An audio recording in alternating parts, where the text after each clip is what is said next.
Hello, my dear friends. Hello, my dear students. Hope you all are well and doing all good at home. So, most welcome to my channel Richa Educational Institute. And today we are going to discuss. आज हम लोग एक बहुत ही important topic discuss करेंगे. That we are going to discuss electronic configuration of class 11 of an atom. Electronic configuration of not an 11th class. 11th class का configuration discuss नहीं करेंगे. एक एटम का इलेक्ट्रॉन का कॉन्फ़िगरेशन हम लोग देखेंगे विथ रेस्पेक्ट टू कौन सी क्लास के अकॉर्डिंग. अब क्लास 11 एंड 12 जो आपको बहुत हेल्प होगी. ये जो टॉपिक है इससे रिलेटेड आपकी हर एक पग पे केमिस्ट्री में आपको काम आएगी. तो 11th की केमिस्ट्री का बहुत ही बेसिक टॉपिक जो मुझे बहुत सारे स्टूडेंट्स कई दिन से बोले जा रहे हैं कि आप मैम इस चीज़ का एक वीडियो बना दीजिए ताकि हम लोगों को कभी भी रेफरेंस लगे, रिविजन करना हो, कभी भूल जाएं. तो ये आप लोगों के लिए टॉपिक स्टार्ट करते हैं. तो let's start this topic. Before starting this topic please like my channel, share this channel and subscribe if you are a new watcher. So we will start electronic configuration. हम लोग electronic configuration start करेंगे. किसके electronic configuration start करेंगे? हम लोग electronic configuration start करेंगे atom की. हम लोग electronic configuration atomic number 1 से लेके 30 तक करेंगे. इतना कर लेंगे तो हम लोगों का काम निकल जाएगा. बहुत इसके आगे भी आप कर सकते हो. No problem. तो ये जो इलेक्ट्रॉनिक कॉन्फ़िगरेशन है इसके भरने के पीछे तीन साइंटिस्ट का प्रिंसिपल हम लोगों को जानना पड़ता है. वो तीन साइंटिस्ट का प्रिंसिपल क्या है?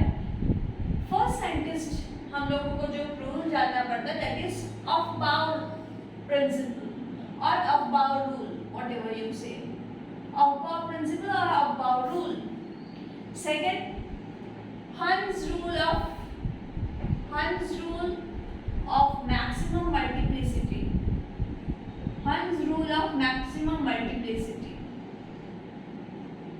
और तीसरा जो हम लोग को जानना पड़ेगा वो है Pauli's exclusion principle. Pauli's exclusion principle. इन तीनों साइंटिस्ट के अकॉर्डिंग हम लोग भरेंगे इलेक्ट्रॉनिक कॉन्फ़िगरेशन. कैसे फिर होंगे? हम लोग करेंगे अफबाउ रूल ने क्या कहा. अफबाउ रूल क्या बोलते हैं? मैं ये तीनों रूल आपको शॉर्ट करके एक्सप्लेन करती हूँ. अफबाउ रूल ये बोलने की कोशिश कर रहे हैं. अफबाउ प्रिंसिपल हम लोग को ये सजेस्ट कर रहा है कि हम लोग जब इलेक्ट्रॉन फिल करते हैं ऑर्बिटल्स में, ऑर्बिट के भीतर ऑर्बिटल्स में जब इलेक्ट्रॉन फिल करते हैं तो ऑर्बिटल्स में कौन से लेवल में सबसे पहले इलेक्ट्रॉन फिल होगा? लोअर एनर्जी लेवल में सबसे पहले इलेक्ट्रॉन फिल होगा. उसके बाद हायर एनर्जी में जाएगा. फॉर एग्जाम्पल मान लो आपका घर 3rd फ्लोर पे है, ठीक है, और आप कहीं मार्केट से आ रहे हो. सो आप मार्केट से आते वक्त 3rd फ्लोर में आप किस तरह से जाते हो? डायरेक्ट जंप तो नहीं करते हो. आप पहले ग्राउंड फ्लोर आते हो, 1st फ्लोर जाते हो, 2nd फ्लोर जाते हो and then you go to 3rd floor. So step by step lower floors are filled first and then you go to higher floor for reaching your 3rd floor. So in this case, Aufbau rule states that lower energy orbitals are filled first and then it go to higher energy orbital. ठीक है, तो आप लोगों को जो जानना है मैं सिर्फ वही लिख रही हूँ. ऐसे बहुत बड़ा मैं ये शॉर्ट में एक्सप्लेन कर रही हूँ. Aufbau rule में हम लोगों को आता है कि 1s ऑर्बिट 1s ऑर्बिटल उसकी एनर्जी सबसे कम है तो 1s ऑर्बिटल सबसे पहले फिल होगा. 1s will be filled first. 1s, उसके बाद 2s, उसके बाद 2p, 1s, 2s, 2p, 3s, ठीक है, 3p, 4s, 3d. आपको 3d तक पूरा बढ़िया से आपको याद होना चाहिए. तो आप लोगों को एनर्जी किस ऑर्डर में फिल करना है, पहले 1s, फिर 2s, फिर 2p, फिर 3s, फिर 3p, फिर 4s, फिर 3d। और कैसे, समय एक एक इलेक्ट्रॉन नहीं भरना है, जब तक 1s पूरा भर ना जाए तब तक आप 2s में नहीं जा सकते हो। जब तक 2s का ऑर्बिटल पूरा फिल नहीं हो जाए 2p में नहीं जा सकते हो। 2p के बाद 3s, फिर 3p। तो आप किस तरह से फिल करोगे, आपको ये भी मैंने सिखाया है कि s ऑर्बिटल में मैक्सिमम 2 इलेक्ट्रॉन भरते हैं।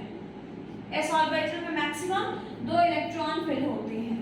ओके, p ऑर्बिटल में मैक्सिमम आपके 6 इलेक्ट्रॉन फिल होते हैं और d ऑर्बिटल में मैक्सिमम 10 इलेक्ट्रॉन फिल होते हैं।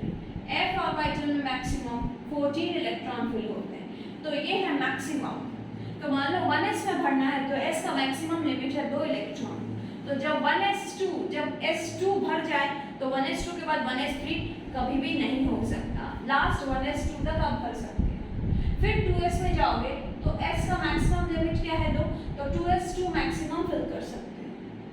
नेक्स्ट 2p, p का मैक्सिमम लिमिट क्या है 6, तो मैक्सिमम कहाँ तक भर सकते हो 2p 6 तक भर सकते हो।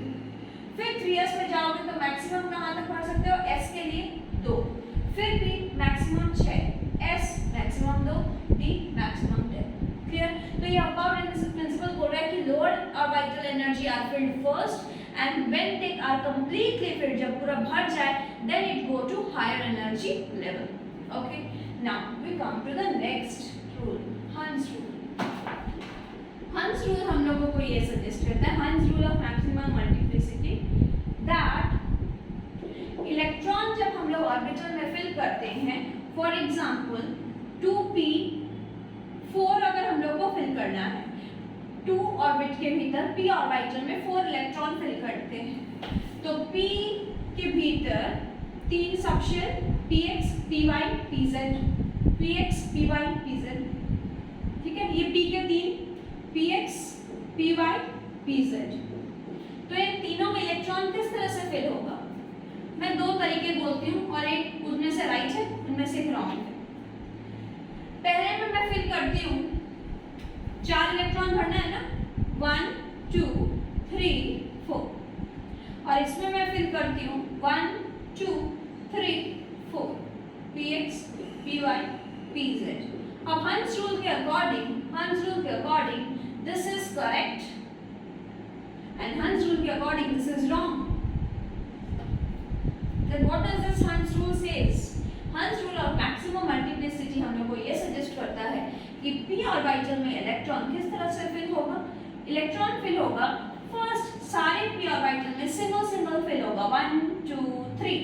जब सारे ऑर्बिटल में सिंगल इलेक्ट्रॉन फिल हो जाएगा then it is going to pair up 1 2 3 and then 4। ऐसे नहीं 1 2 3 4, नो, पहले सिंगल लाइक d7 आपको फिल करना है, तो d7 आप कैसे भरोगे, d7 यानी d के 1 2 3 4 एंड 5, तो d7 आप कैसे भरोगे 1 2 3 4 5 6, नो, क्या सजेस्ट करता है पहले सब सिंगल भरेंगे 1 2 3 4 5, तो d के सारे ऑर्बिटल सिंगल फिल हो गए and then all orbitals are singly filled, then it will pair up कैसे होगा 5 6 7। तो this is the correct way. तो हंस रूल हम लोग को यही बोलता है कि orbitals are filled single and when all orbitals are filled single by the electron then it is going to pair up, उसके बाद वो pair up होगा, ठीक है।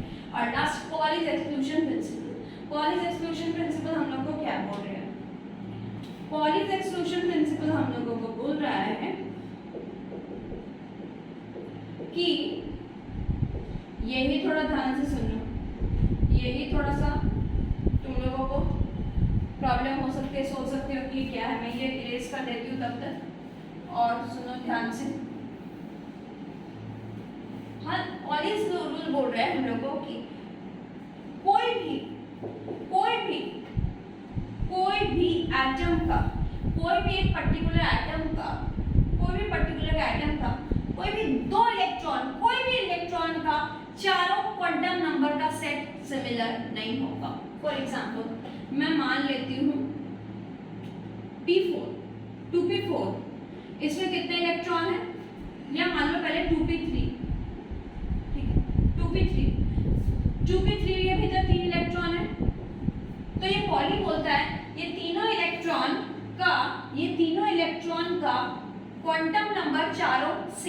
नहीं होगा। क्या? चारों क्वांटम नंबर का सेट जो है, क्या है क्वांटम नंबर का चार का सेट? Principal quantum number, azimuthal quantum number, magnetic quantum number और स्पिन क्वांटम नंबर। ये चार क्वांटम नंबर कभी भी कोई भी दो इलेक्ट्रॉन का सिमिलर नहीं हो सकता है। कैसे?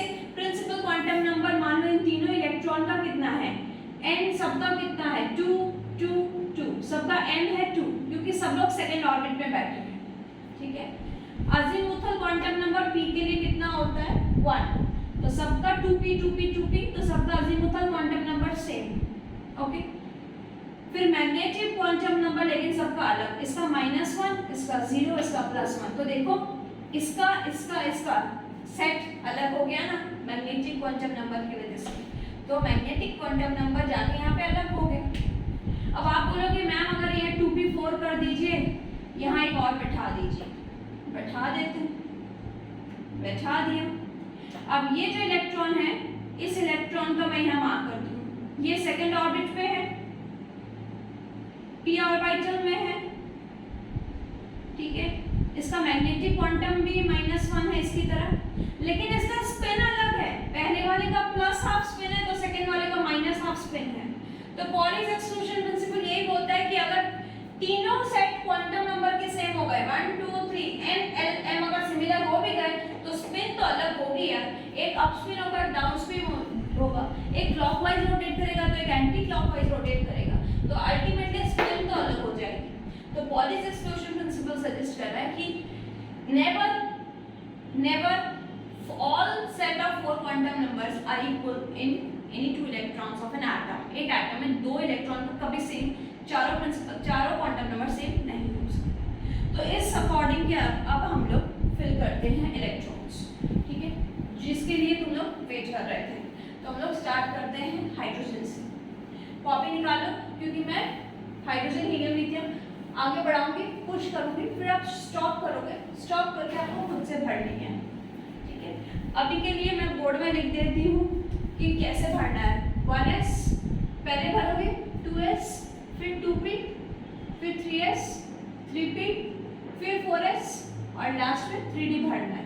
ओके, तो हम लोग स्टार्ट करते हैं हाइड्रोजन से।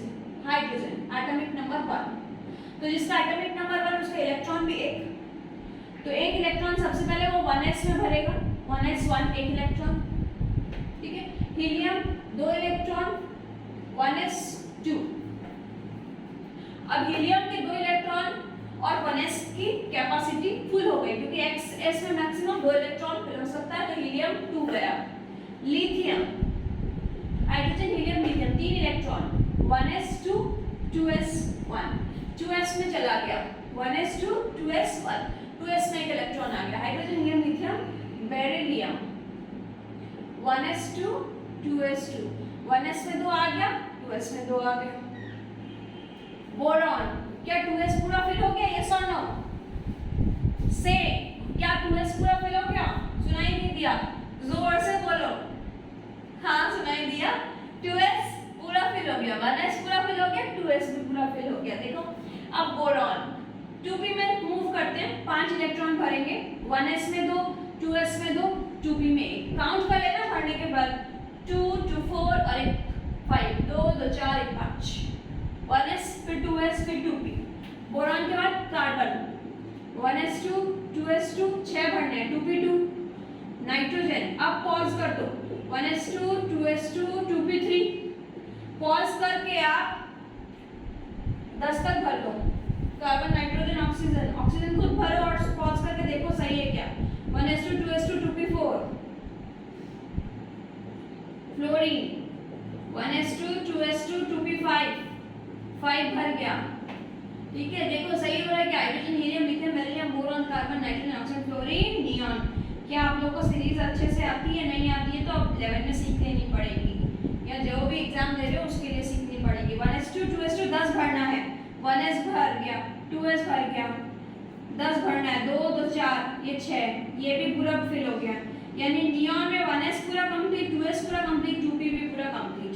अब 11 नंबर की तरफ मूव करते हैं। Sodium, sodium 11, 1s 2 2s 2 2p 6 10 हो गए, 11 भरना है। 2p के बाद 3s आ जाओ, 3s 1 सीख गए ना।